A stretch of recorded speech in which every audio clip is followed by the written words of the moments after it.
David Gate, welcome to the Let's Give a Damn podcast. Thank you. Thanks for having me.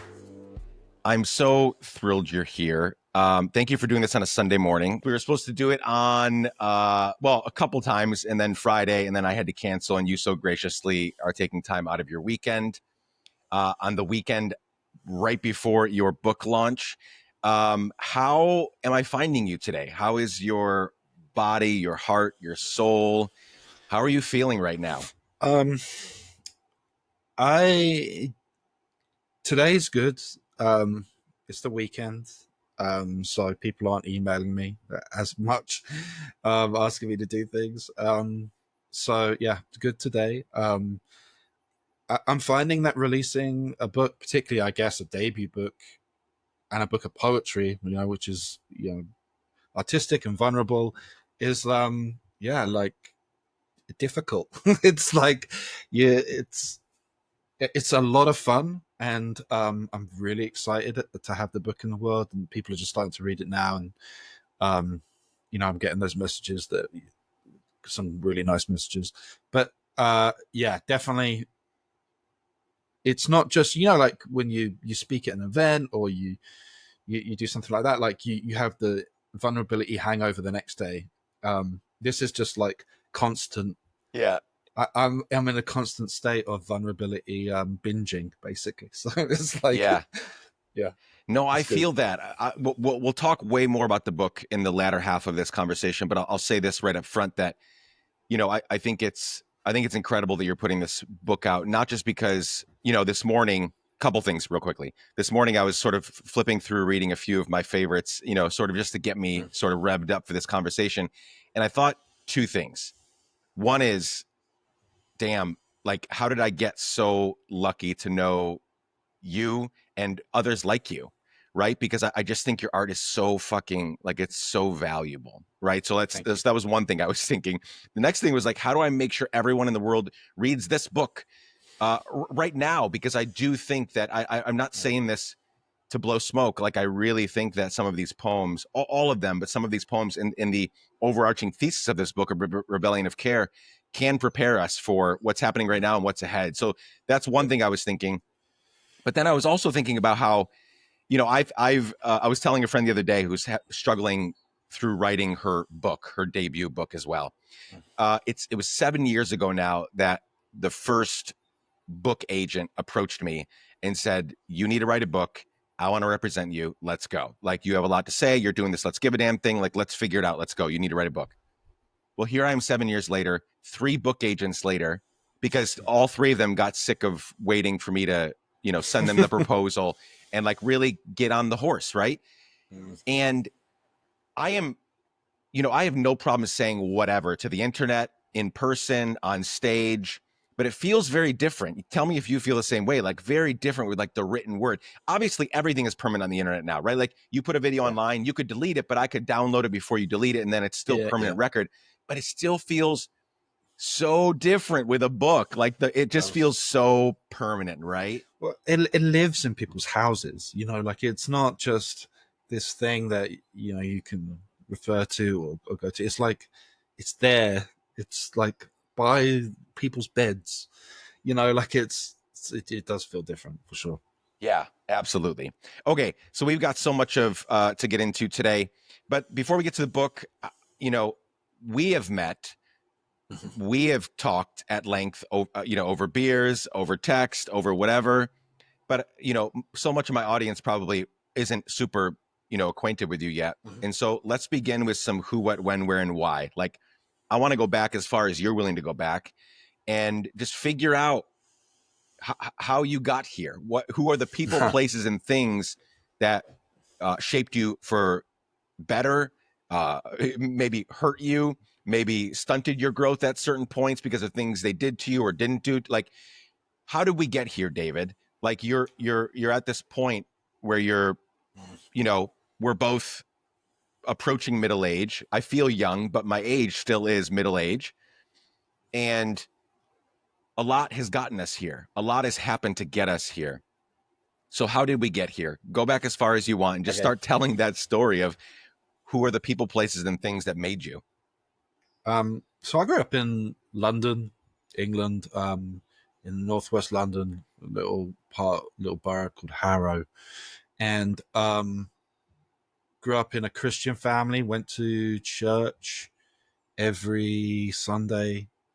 Um, it was a small church. It was like a little church plant, little Anglican church plant that we had, and would yeah, that was a huge part of my life. When I became a teenager, I decided that that was the kind of faith I wanted. But like the area I grew up in was very multicultural. So like at school, we were taught that all roads lead to God. That every faith is valid. That it was like with a high level. Like so, in the class I grew up in at school was like less than 50% white, and even of that 50% white, there would have been Polish kids and Jewish kids, and so it's like very multicultural environment. I grew up around a lot of Hindus, a lot of Rastas, in Yeah. northwest London. So I had this faith, this Christian faith, but I also had this like openness to other people and other ideas, and loved other cultures too. So I'm really grateful for how and where I grew up. Um, and then, like in my later teens, I started to write songs, worship songs, for and other songs, but like worship songs for church. And I had a bunch of them published when I was a teenager, and got to like lead worship at conferences, and it was part of a big organization that was there, which has since, was a huge springboard for me. But the guy who led that and founded it has since, um, fallen into certain infamy as Yes. Yes. Yes. Yes. after he was massaging his interns, male interns, semi-naked, and did this numerous times, numerous interns over a long period of time, and a whole bunch of other, stuff that comes with like that kind of behavior, like a lot of narcissistic abuse and manipulation and so forth. And whilst I never received a massage from him, which I'm very grateful for, like I did receive, a lot of, I came into contact with a lot of that narcissistic abuse, and so that, whilst I wouldn't have called it that 25 years ago, like it, because I didn't have the language for that at all, um, it definitely had a huge impact on me, Mm. and kind of probably helped stump my creativity a bit, because I was kind of he was like the permission giver, and he was the gatekeeper to, like, if you wanted to make music, if you wanted to do anything artistic in this world, like you you had to be on his side, pleasing him, doing what he wanted you to do. And so when I stopped kind of like doing that, you know being very deferent to him, then a lot of my opportunities like dried up, and Mm. it became very different, and I blamed myself for a lot of it. And so a lot of that, I was still creative over the next 20 years, but um, it all felt really like it hit a brick wall at various points. And so during that time, during my adult life, I got married. We moved to Northern Ireland. We lived in Belfast for 3 years. I loved Belfast. That was a real revelation to me in terms of how the English are perceived around the world, and Sure. and Sure. the kind of like colonial uh, experience. It's not like I didn't know that we hadn't conquered the world. Rule Britannia, and like, but like coming into actual contact with like the colonial history, which you can't really do in England. Like you have to get out and You have to leave. and Yeah. and yeah, and see how it actually affects people. And me finding myself living in Northern Ireland, Protestant Catholic, Unionist, like people who see themselves as British, people see themselves as Irish, and being in that environment and leaning heavily towards the Irish point of view rather than the British point of view, was really important for me. We then moved back to England. We've had a couple of kids at this point. We have another kid in England. I work for a church, very big church in England doing worship. And then after about 4 or 5 years there, I found myself hitting a brick wall of I want to keep pushing things. I want to keep doing new things. I want to say the things I want to say. My politics have always been very left leaning, and actually they're not really leaning there. They're actually there on There, the squarely. left. Yeah, Yeah. yeah. And I grew up in a political home that was left in its nature, and so in the church in the UK, like that always put me slightly on the edge too. And then Right. creatively, I was trying to push things forward. Theologically, I was trying to push things forward, and so it just felt a very restrictive environment. And so I got this offer to come to America to work for a church in Jacksonville, Florida. This was in 2011. So we moved and had a baby straight away after we moved here. So we have 4 kids. And yeah, like found the transition to America to be really interesting. Mm. On the one hand, it was everything I was expecting, which was corporate bullshit, like everything I'd always disliked about America as, Yeah, they were all true. the biggest superpower consumerist empire. It's like it was all that as well. And yet, me personally, I found like a real freedom from the kind of British cultural upbringing, particularly the class system in Britain, and really found for myself a new way of being and a new way of thinking and eventually a new way of creating and writing and kind of, America. What makes America so frustrating is that the things that are good about it are truly wonderful. Like the things that are about it, which are actual freedom and not just the freedom to bomb other countries or buy, 17 different cereals from 2 cereal companies. Like the things that are actual freedom here are really beautiful. And so yeah, found myself almost reluctantly falling in love with being here, and which obviously gets eroded over time, Yeah. as things get worse. But here I am, and so I started in throughout this time I've like written things. So like started off writing songs, and then when the revolution came along in like the early 2000s, I was writing blogs, and then I then ended up starting to write poetry. I ended up having a job as a sports writer, writing about Liverpool Football Club for a few years. So I was just writing, and when I was working for churches, I was writing sermons and devotionals and things like that. So like, just I've done a lot of writing in my life, and so but I got to the point where music was not doing it for me. I just didn't like the way music's made and promoted these days. Is just not my, I like making music, but I don't really like uh, just everything that goes into the music industry right now. It's kind of Yeah, it's very pretty different fucked to up. when, Yeah. yeah, Yeah. it was very different to when I began. So, so I just concentrated on the poetry and just began to think, well,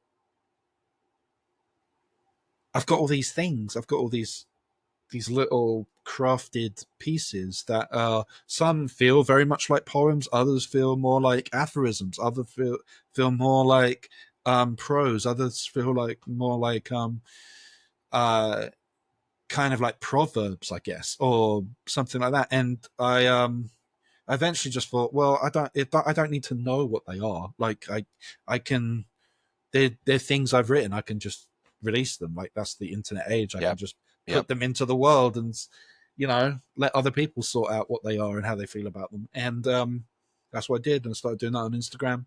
Um, and then the first year was just really steady growth, and then I think in the second year, 2022, I started to pick up a lot of steam. I had a few poems go viral, and um,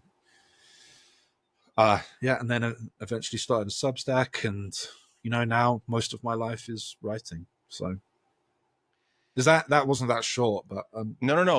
uh, That was great. I prefer the more lengthy versions because I'm endlessly interested in people's stories and lives. I yeah, literally, if there was a job, I guess I'm kind of doing it now with part of my life, but if there was a job where it was like just ask questions of people, like that's would be my favorite job because I just love hearing it. So never apologize for that. You could go much longer if you wanted. So that's very interesting. We both grew up in Christian. We both had a Christian upbringing. The difference is, well, yours was in London, mine was in Guatemala. Yours was more left leaning, and mine was very, very, very, very, very conservative. Um, we both had many leaders that were telling us how to live and then doing really fucked up stuff behind closed doors. So we have a lot of the same, we have a lot of the same path here. um, I wonder, where are you? I have a bunch of questions from what you just shared, but let's begin here. So we've talked enough to know that like you're in a much different place spiritually mhm, than where you were. But obviously, if anyone pays attention to your art, your words, spirituality, and yeah, God left up to interpretation is still very much part of, you're thinking about it a lot, and a lot of the people that you run with, still a lot of the yeah, people that you collaborate with are mhm. some version of Christian or spiritual, etc. So how has your spirituality journey gone from where you were we also share this. We were both a lot of people might not even know what this means, but we were both worship leaders. Actually, everybody knows, because sort of evangelicalism is, you know the terribleness of evangelicalism is ubiquitous. It's every, like, people know what a worship leader is. We were both doing that. I did it at John Piper's church, one of the most influential churches in America, and some would say the world, in evangelicalism. Um, I did it for a lot of the big name preachers and teachers, so I was very much in it as well. Um, and in my what I was even 10 years ago could not be further from where I am now. It's been a huge transition last 10 years, definitely the last 15 years.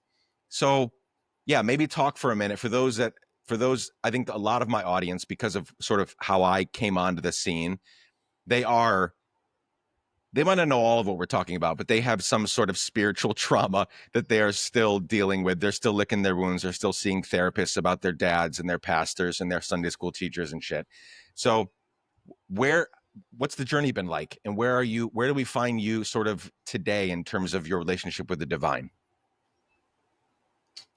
Um, so one of the reasons why I've gravitated towards poetry um, is that I got really, really tired of talking theologically Mm, and talking academically about God. And just, like even when I would say things on social media posts, like everybody would respond underneath with, Bible verses or different hermeneutics or theological takes, and always trying to somewhat correct you to the right, you know their version of orthodoxy. And so um I just became really over that way of talking. And so now I don't really talk about the things I believe very much, just because i i i, I find it's kind of the least interesting way to talk sure. about God to me, is like doctrine. And so yeah, I still have a belief in the divine. I still give it a name, which is God. I almost entirely refer to her with female pronouns Yep. because that feels truer to me. Um, Not that I have totally, you know, given up a sense of any kind of masculine God, but just in my interaction with the divine, I tend to use female pronouns. I still believe in the spirit of life, which I'm happy to call the Holy Spirit. I am still absolutely fascinated by the person of Jesus, Yeah. and far more interested in Jesus's life and teachings and parables, and than say a transactional view of what the cross might be. Yeah. Um, so not really interested in. I don't really pay any attention really to justification, salvation, anything like that these days. Um, I am far more interested in like the teaching of Jesus Yeah. himself and the person of Jesus. Still find it him very instructive. Um, so much of what I have learned, and like someone I'm thinking about, when I was writing this book, and I was thinking about what are my values. Like so much of my values still stem from that, and the way I kind of feel about my faith is not so much that I've left it or that I've Right. deconstructed it. I've definitely deconstructed the way I do it, but like the faith itself hasn't, for me, has not gone under a particular deconstruction. And it's the opposite. Like I always felt that um in the churches I was in and in the leaders I was around, like they weren't doing Jesus seriously enough for 100%. me. So it was like even with the opposite, I was like more fundamental than them in terms of like the person of Jesus and like how that impacted the actual people in the stories, and the who those stories were about, and the political consequences and the religious consequences and the consequences to the people on the margins. Like that was, I just felt like I'd look around the churches I was in and think this doesn't look like that. And so yeah, probably more, oh, I take this more seriously, I think, than the places I was in.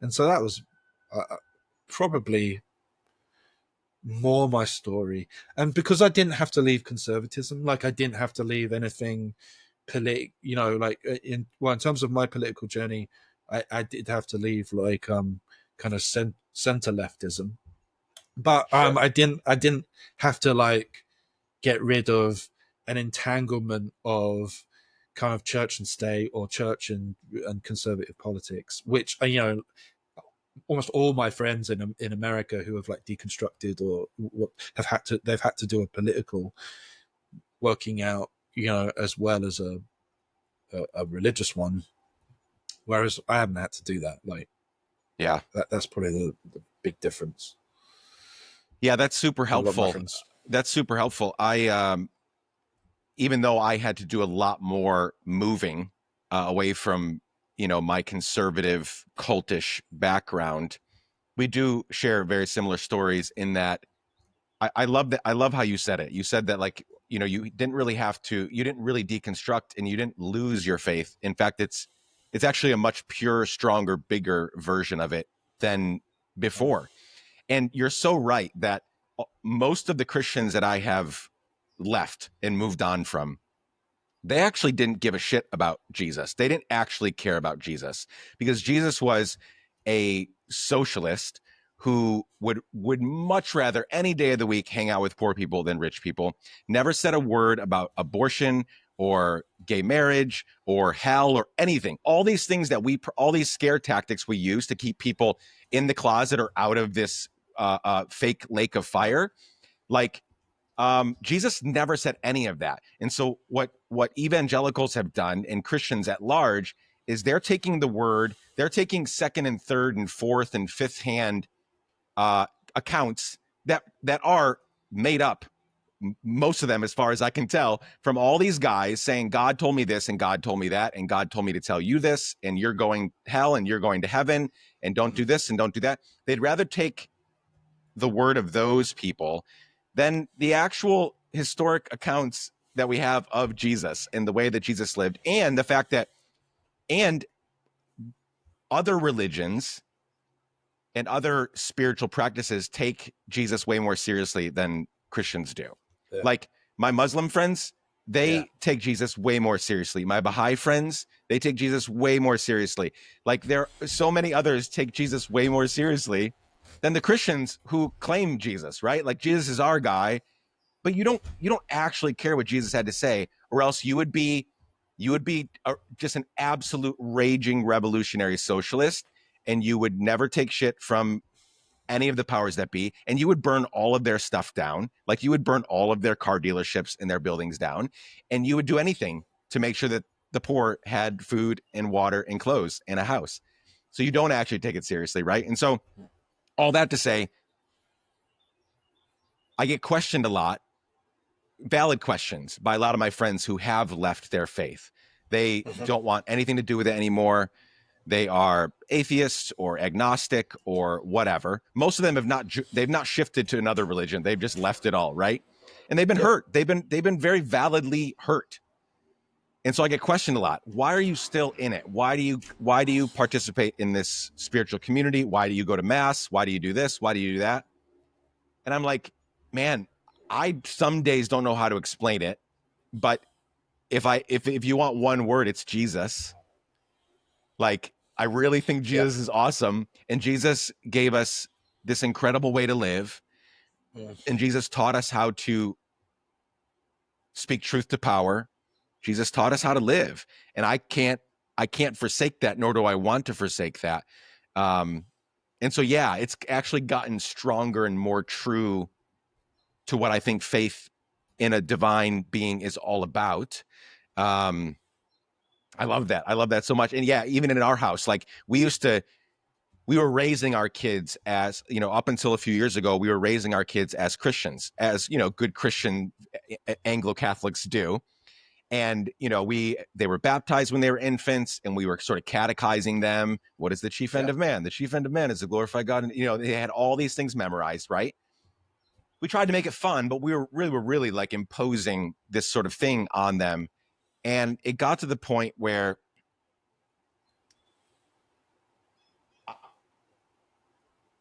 I no longer wanted to push that on them.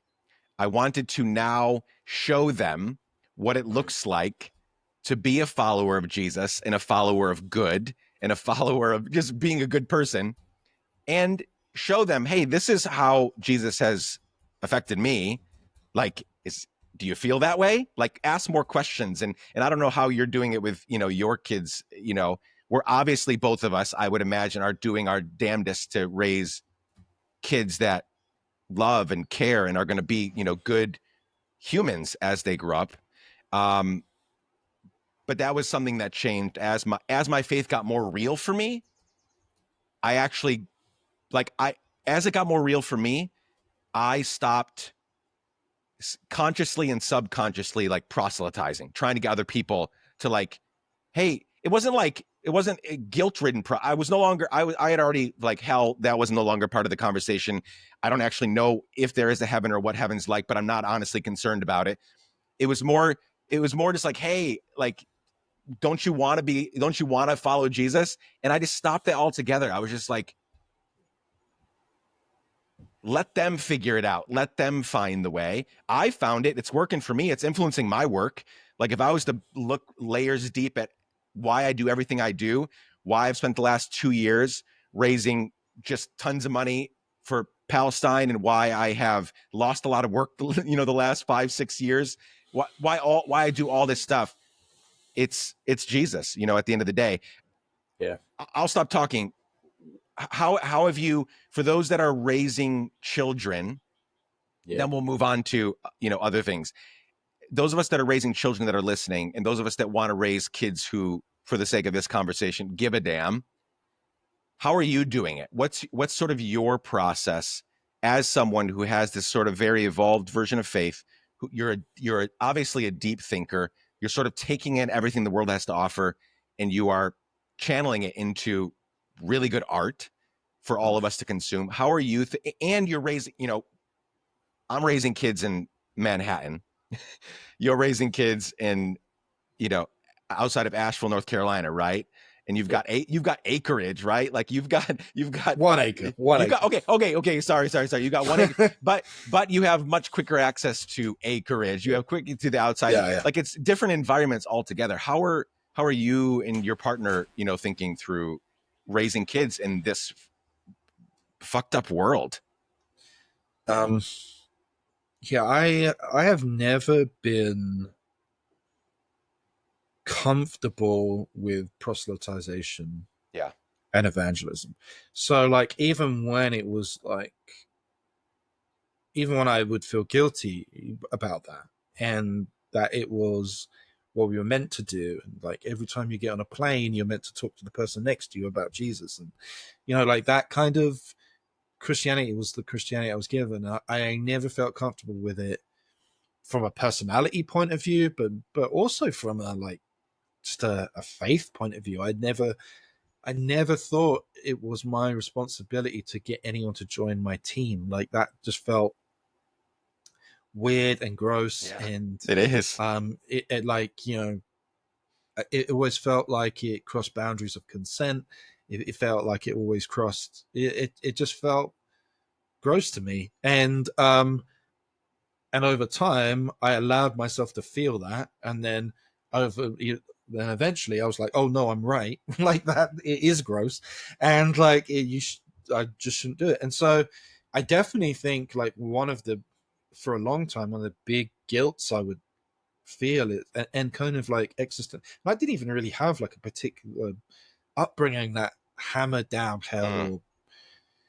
or whatever, but I would feel very, very guilty about where my kid's faith was, as a kind of reflection on me, right? And I think that's always the kind of like tier one parenting, is that you kind of view your everything you're worried about for your kids is really just how they reflect on you. It's just a form of Yep. egotism and narcissism, and so it's just vanity.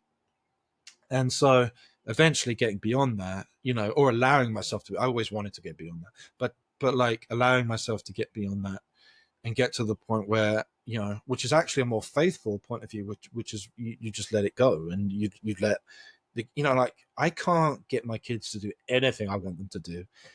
How am I meant Absolutely. to get them to like believe these things and pursue these things in a certain way? Like I just don't have that leverage. Like I just don't have that. um and if it requires a firmer hand, or if it requires like I just don't have that either. And so like I let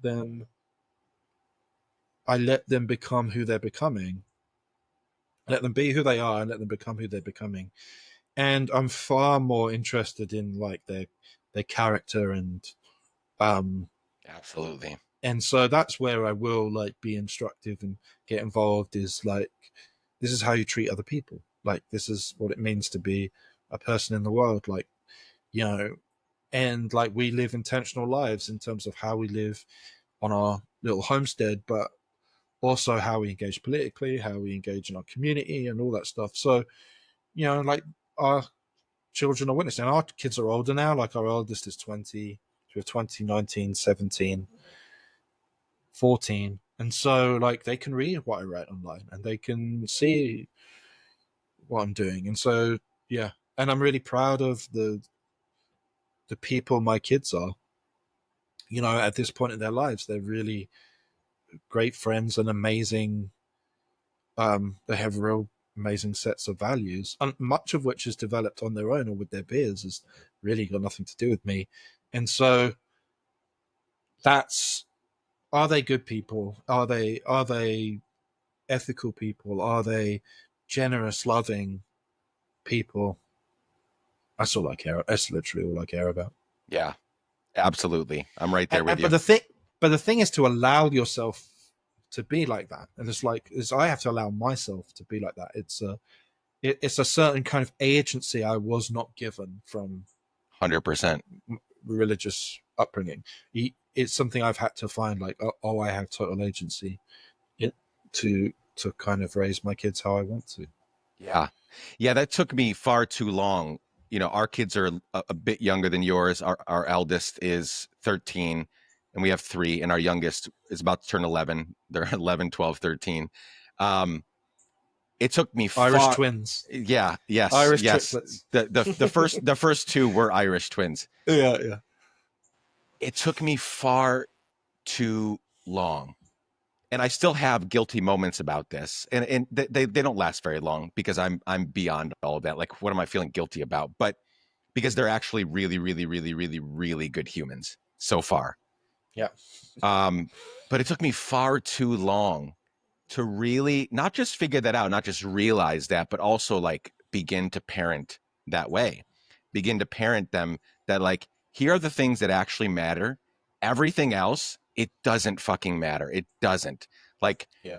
uh, how when shit hits the fan, like how do they respond when there are disasters, when we elect a rapist fascist as president, when Israel is bombing an innocent population for 700 days and 70 years?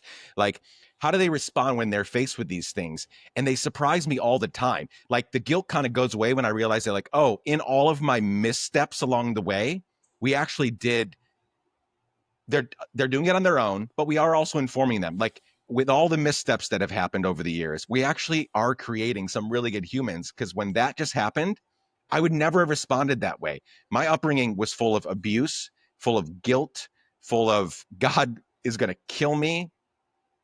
God hates me, except if I really love God, and then God loves me. What a weird relationship.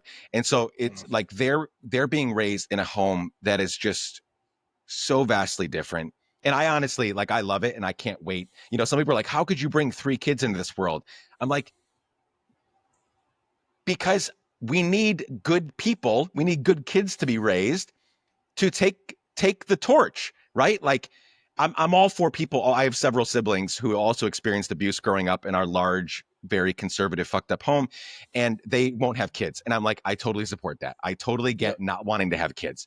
But also, like, it is a joy and an honor and a privilege to attempt to raise really good kids in this world, in this country specifically. You when you were talking about your transition from one historically terrorist state to another historically terrorist state, you talked about how yes, a lot of it was true. It lived up to the hype. This is a really terrible place, but also there are some things that can happen in this environment that other places don't have. And it's taken me, I didn't grow up here either.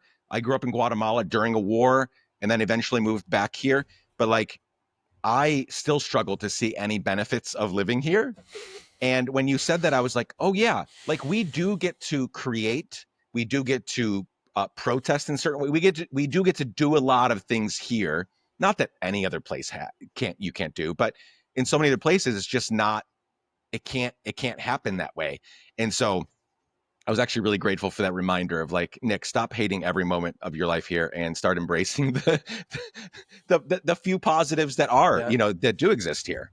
Well, and also America, like, I think one of the weaknesses of America is that it can be so. You can have different things in different places, but it's actually, flip side is also its greatest strength. So like, I can live in Asheville, and you can live in New York, and you can be somewhat protected from the fullness of the bullshit. Like, because I live around people who are like-minded, and I there's a lot. It's very easy to find like-minded people where I live now. So a lot of my friends are like, you should. Why aren't you moving back to Britain? Like, like, what right now? And I'm like, well, I would, but where would I go even if I moved to Britain? Where am I going to go to? Still Turf Island is still full of J.K. Rowling's. It's still full of Brexit dickheads. It's like, it's not. It's austerity island as well. It's like, so poor right now, and so it's like there's no, like, I have friends who are like, oh, that's it, I'm moving to Italy. Like, I'm done. I'm out.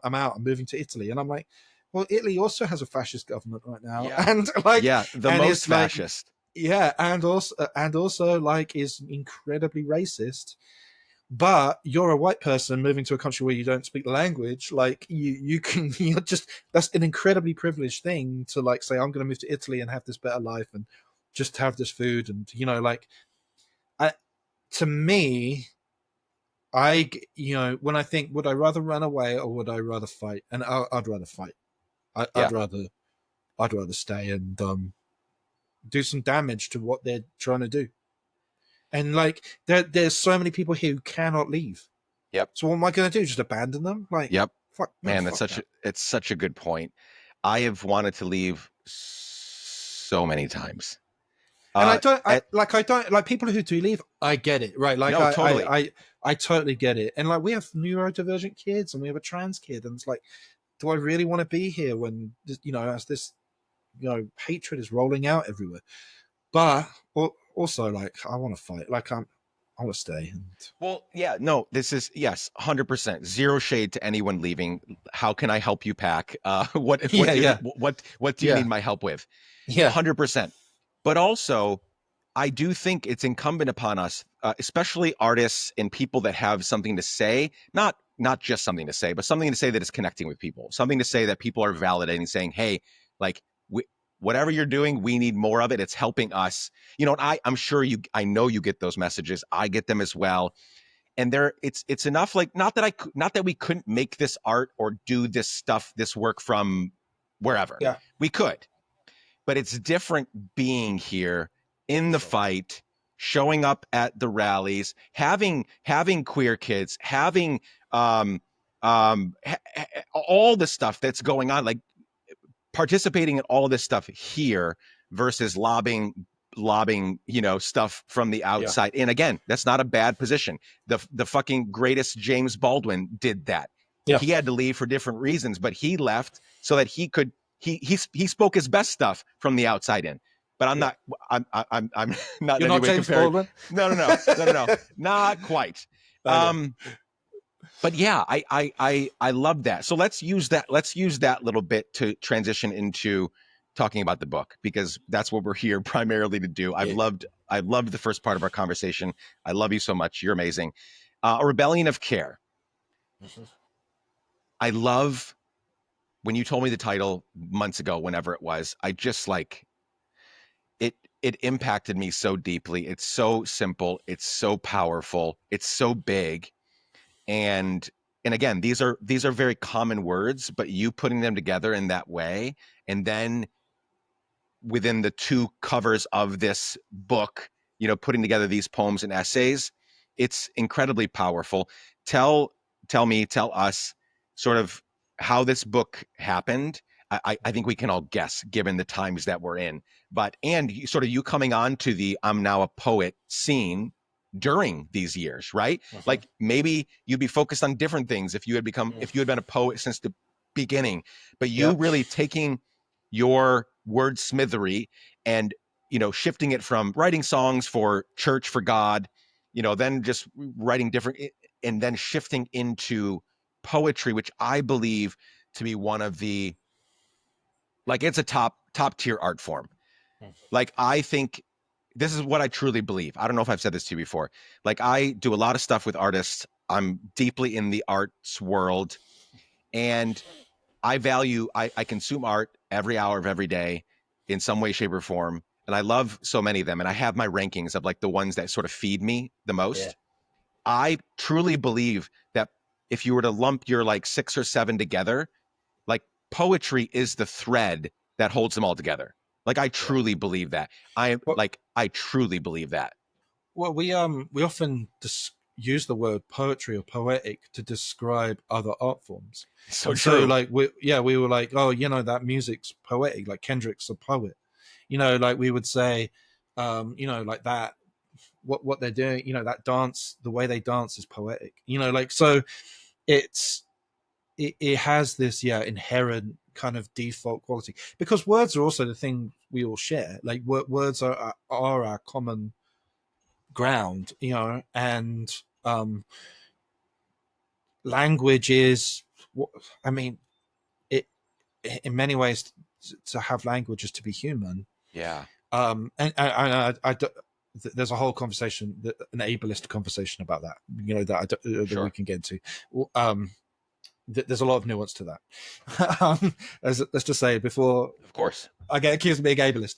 Um, Lots to say about that, but like, for human experience, language is really a huge part of what it means to be human, and it's what we share, and the all the nuances between us, all of the ways that we almost overlap but not quite, that we're almost together but not quite, are all hidden in language, and like the way we think about words, and the way we think about definitions, and the way we use words. And so yeah, I kind of think that painting is the is like the best art form, because for me it's just like, I think it's always the thing you can't do, like, and I'm not a very good painter, and like, for me painting is just sheer expression, and so like I think that that's amazing and beautiful, for good or for bad. Like, in terms of my poetry and this book, like I can't shake the impulse to say something and make a difference. Mm-hmm. Like, so um I have tried, and there are poems in this book which are far more personal, and aren't saying as much directly, and are more tone, and a bit more opaque. But generally my work is direct, and I want to say things, and I want to change the world. That's always been a part of the art I make. And some people criticize me for that. Mm. Um, but it's kind of just who I am and what I default to. So as soon as I started writing poetry, and I started saying things, and I started saying things, like, my whole life I've always been political, always been spiritual. So those things were just part of it too. Um, because of the platform I was on Instagram, I was also saying things that kind of resonate on that platform about self-care, human bodies, um, and so forth. So I had all these different kind of streams of poems that I was just putting out, and I had no strategy. I was just posting. It was purely for me to get these things out into the world. And then after about a year, I took stock of it all and was like, oh, the theme here is care. Like, the theme that I'm always trying to push people towards is a more caring politics, a more caring religion, or spirituality. What I'm trying to do with myself and my own life is a more gracious, careful approach to my own mental health and my own body, a more careful parenting, a more careful community. And so, that theme of care was right there. But really, so there's two elements, I think, to the rebellion part of it. One is that these acts of kindness and care and looking after one another does make a huge difference in the world. Like, it actually pushes things forward. It is more progressive than any policy. Like, it actually pushes things where we want to go, but also in a more pessimistic way. Um, and I am slightly pessimistic about the future of America. Um, it is that we're gonna, Your concerns are valid. yeah, is that we're going to need to be good at this, because the state will not look, and does, the state hasn't looked after black people for the entire history of America, but like, and or indigenous people, and but like, taking that further, it's not going to look after anyone. And so, like, the state's not going to look after anyone. It's actually going to continue to be actively hurting us as individuals. And so we're going to need to be good at this, good at caring for each other, good at looking after one another, good at paying attention to what our neighbors and our friends, and the people in our community, how they are, what they're doing, how can I help, what can I give, what can I share, moving away from consumeristic, individualistic, isolationist ways of being, and into more communal ways of being, is going to be absolutely necessary for our survival, not just to make the world better, but like, Yeah. actually just to get through. So yeah, so they're the two rebellious elements, I think, that Yeah. that I see in this way of caring for one another. On that note, could you read a couple for us? And Yeah, I'm gonna ask you to read two specific ones yeah, sure. because we're starting with that. Friendship will save us on Yeah. page 44, and It Takes a Village on page 101. Okay. So this is one of my most popular, well-known poems. You know, this is the title of one of the chapters, "Friendship Will Save Us," and it really, this whole chapter about friendship is about how we need to prioritize friendship, perhaps even above the family unit, as what will keep us going. Like it's easy to look after a family unit. Like, well, it's not easy. We all know it's impossible and hard and difficult. But like the instinct to do it is just the most like animals do it. Like it's not.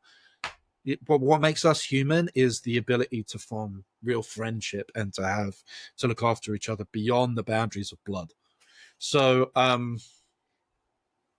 this is "Friendship Will Save Us."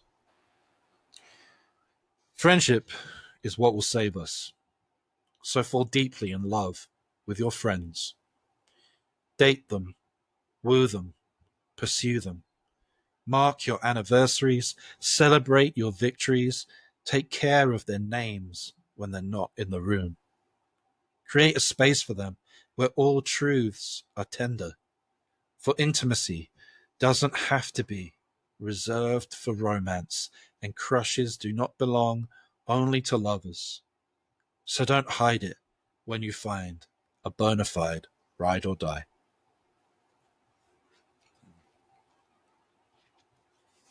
And then what page was the other one on? 101. It Takes a 101. Village. Yeah, Okay.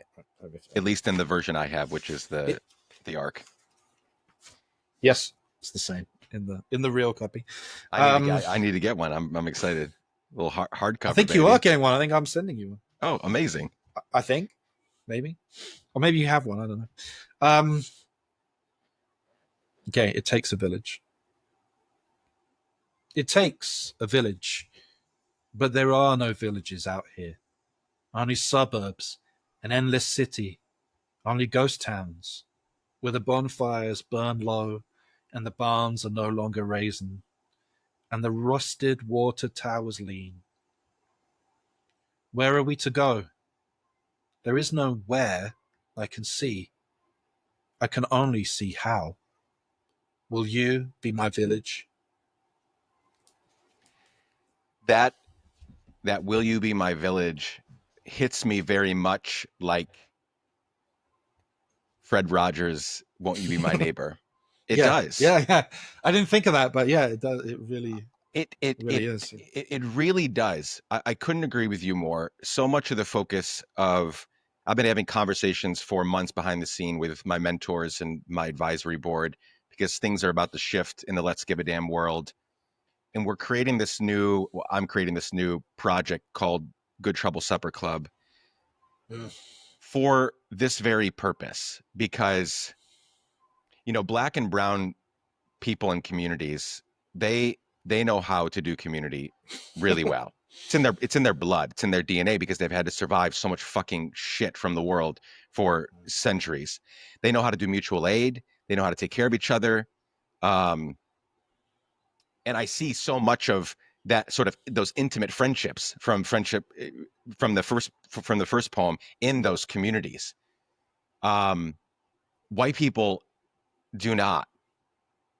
We don't. What you described in the village poem about these like suburbs aren't a black and brown people thing. Like the suburbs are like the whitest sort of thing you can do. Garage doors, pull in, don't see your neighbor till the next day or the quarterly, picnic or whatever. But it's so individualistic. It's so, peeled off, everybody doing their own thing. And then when shit hits the fan, you know, so much depression, so much stress, so much suicide, so much everything is tied to I didn't know who I could turn. I had nobody, and that's your fault and that's their fault. It's both of your faults because you did not pursue those kinds of friendships. And when I think about true community building, not your gym buddies or your Starbucks girlies. That's not community. I'm talking about the people that are going to sustain you as empire falls. And it is falling. Thank the gods. Like, it is falling. And we have to keep causing it to fall. But as that happens in America, in England, in many places around the world, as that continues to happen, for community, like real, robust, mutual aid sort of community, for that to form, those types of friendships have to happen. And it really, like, I pride myself, not pride myself, but like, I feel like I try to be a good friend. Like, when I read that, I have friends that is the case. Like, we have very sort of intimate, deep sort of friendships. We hug, we kiss, we do go out on, I don't think we call them dates, but we probably should. We probably should call them dates. But we need so much more of that. Just because I have that for a few people doesn't mean that, Yeah. I don't have much room to grow. And I know so many people who, we moved to New York at the beginning of the pandemic. And before we were moving, in the months leading up, which was, in 2020, when everybody was leaving, but I had a ton of friends. It was a very eye-opening moment for me. I had a ton of friends that lived in New York. And when I say ton, I mean like a couple dozen of my friends in New York reached out to me. I lived in Nashville at the time, reached out to me and said, I'm going insane. I have no one to hang out with. We're all sort of sequestered in our apartments. Do you know anybody that I can go sit in the park with and just talk? And I like, my first reaction was, of course, like, let me, I'm sending a Yeah, yeah. text right now.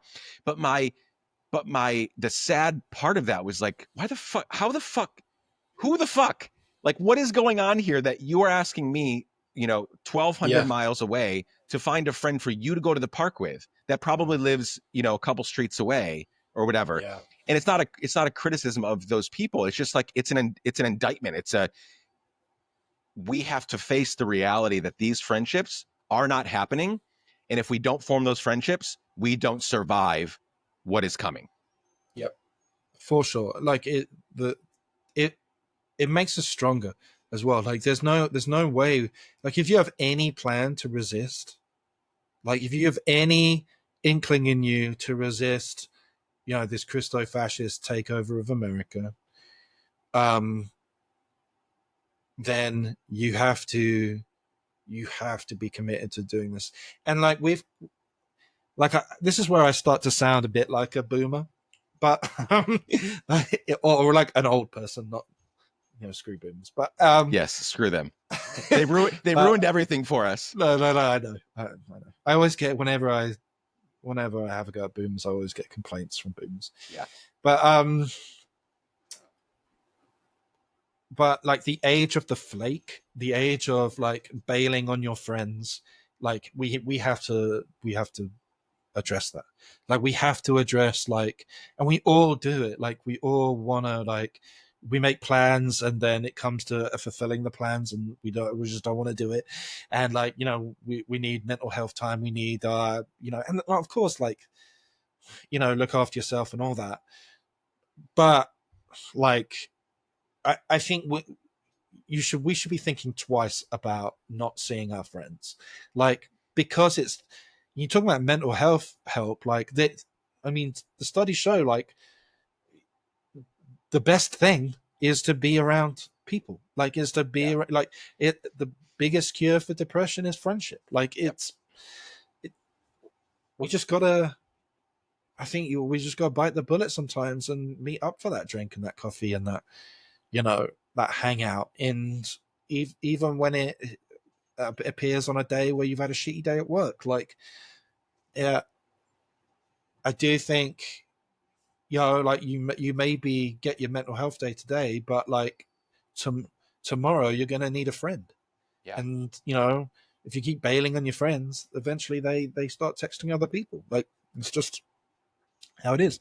So like I do think like we have to take responsibility for like, and really like this is like anything in life, like anything, like, and this as someone who's organized protest and organized social movements, the main thing is showing up. Like that is like You just show up. Show up to the event. Show up to the relationship. Just show up. Like, you don't have to have anything. You don't have to have money. You don't have to have ideas. You don't have to have Come on. zero energy.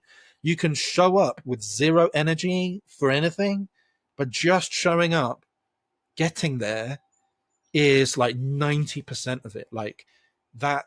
And so that would be my encouragement to folk listening, is just show up. Like, just keep showing up to things, keep showing up to events, keep showing up to for your people.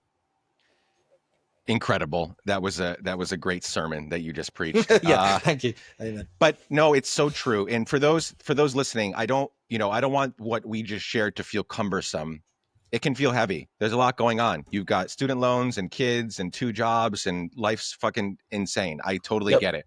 But here's it. But what I'm what I think David is saying, what I'm saying is none of that matters because it does matter, but in the end, you have to have these friendships or you will not Yeah. survive.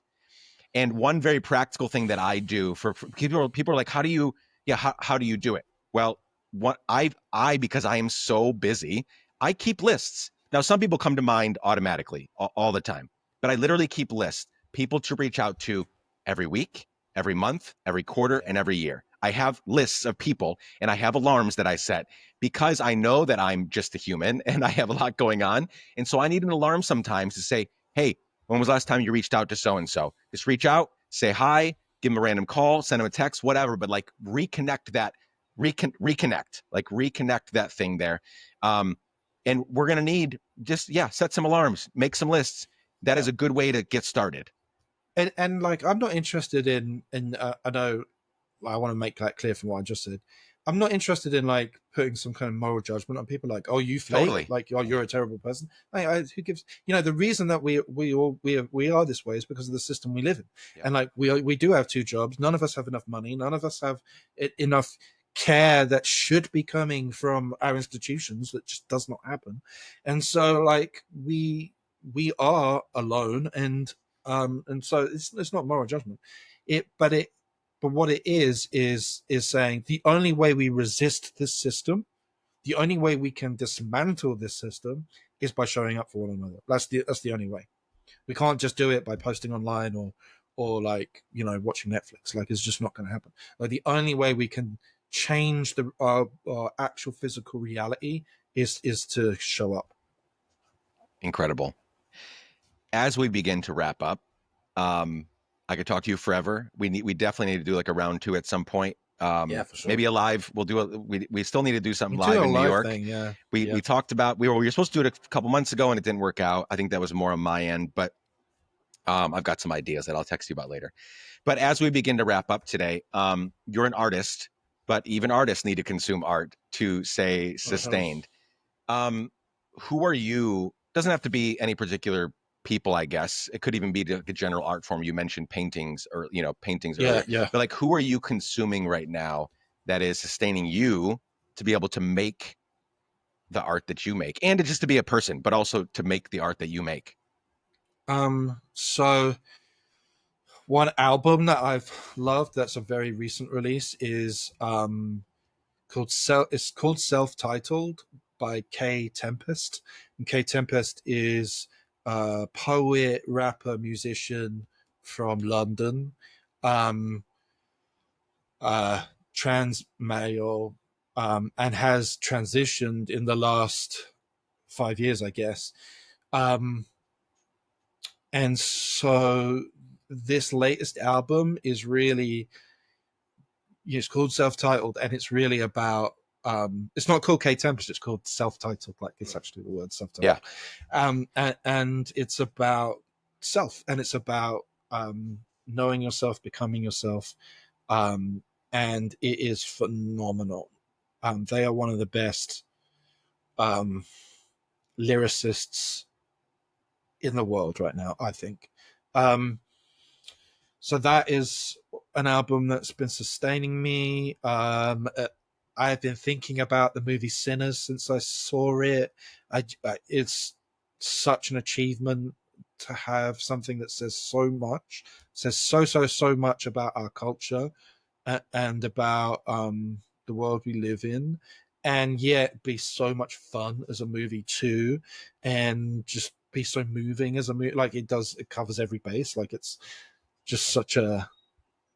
So I'm listening to that soundtrack still and thinking about that all the time. If you've heard me on any podcast recently, you'll hear that I talk about Andor from Star Wars all the time. Again, that's just for me, like as a Star Wars guy, as a Star Wars kid who's also like anti-fascist. Like it's like this. Like I can't believe this thing exists for me. Like I can't believe this and actually the first season of Andor was very informative for my book. There are a couple of references to the first season in there. Yeah, like they're the things that have been enormously sustaining for me. Always music. I'm always trying to find new music all the time. I love the new Little Sims record. That's amazing too. That's another London rapper. But yeah. Amazing. I know we've probably covered the answer to this question, but I want to ask it now, sort of at the end of our conversation, to sort of bring, I don't know, sort of as a culmination of our conversation. We have a almost 700-day genocide that Yeah. our tax dollars are paying for. I was on my way to the Lumineers played Citi Field the other night, and they're friends of mine, and they put me on the guest list. So I was like, yeah, I'm gonna go. It's hop on the train and head over to Citi Field. 36,000 people. On my way over, Amazing. I opened Instagram and saw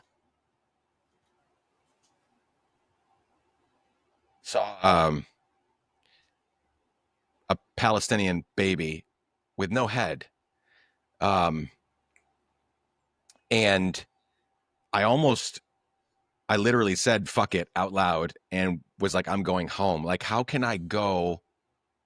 How can I go listen to live music and be happy when I saw what I just saw?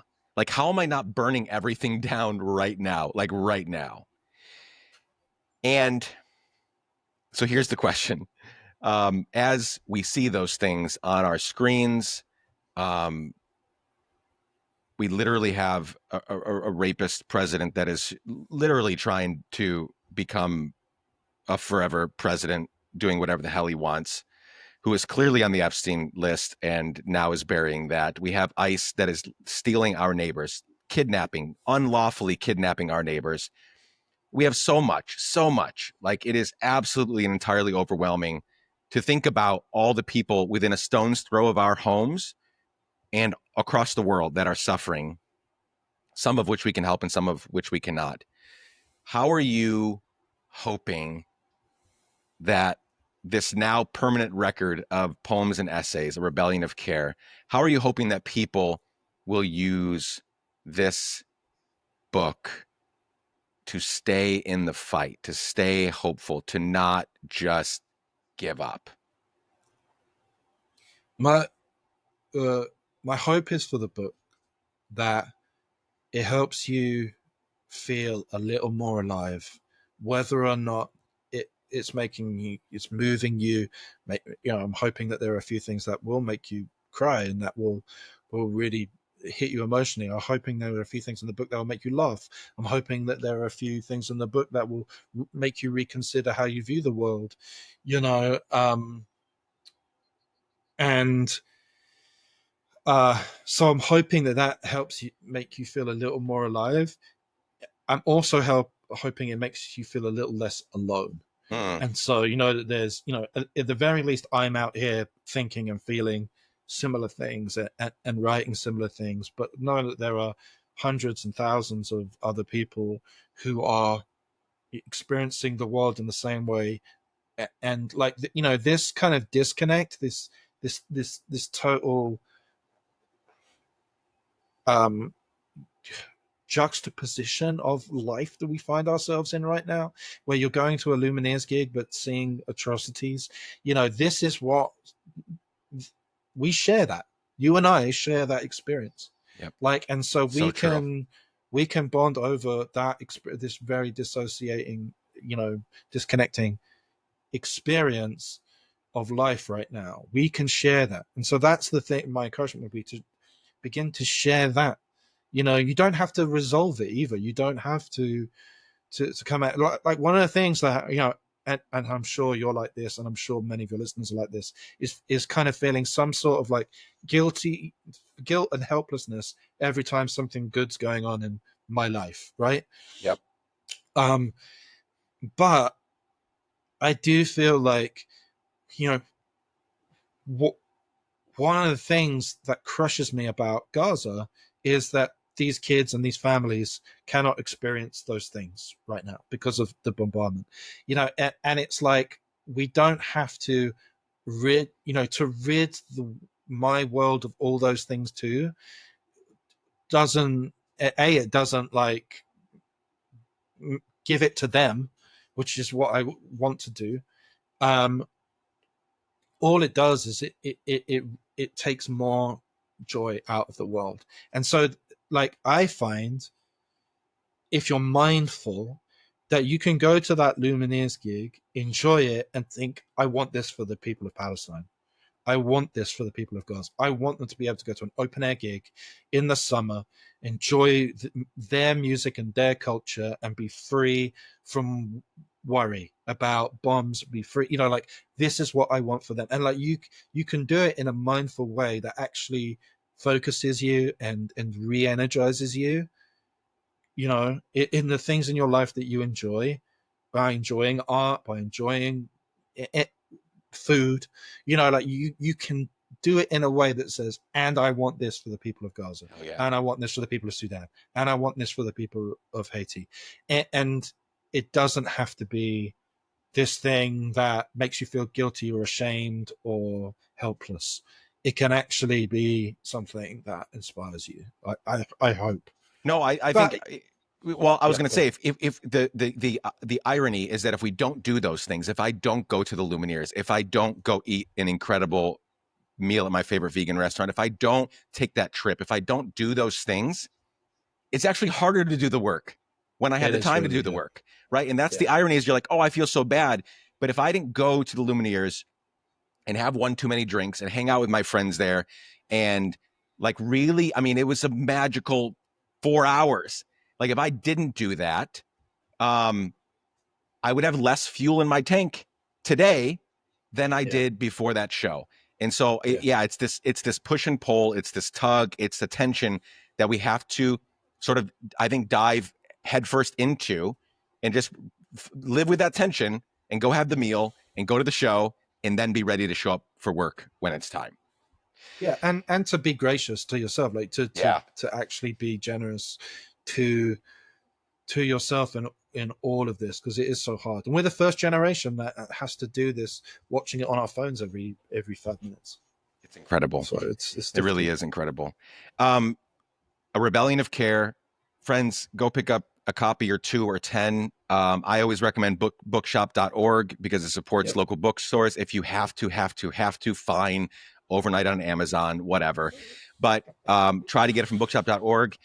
David, you've got the last word. Where do you want people to, like, follow what you're doing? Your Substack's amazing. Tell people where they can find all of that. Yeah, my Substack is David Gate. You can just search for that, and you'll find my Substack. I write a newsletter every week, trying to be thoughtful and mindful and poetic about what's going on in our world. I have my Instagram, which is David Gate Poet, which is where you can kind of keep up. That's where I'm updating things all the time, my stories and my posts. And you can see what I'm doing. And if any of my poems that you like and you want to buy as an individual print for your home, or to give us a gift, you can get those at davidgatepoet.com. I have a bunch of stickers too. My Joy is Rebellion sticker. Hell yeah. A bunch of stuff. And so, yeah, you can get stuff from there as well. Amazing. I'll link to all of that in the show notes. David, you're amazing. Thank you. I'm so glad we are in this fight and in this community building exercise together. And can't wait to do it again soon. Yes, thank you.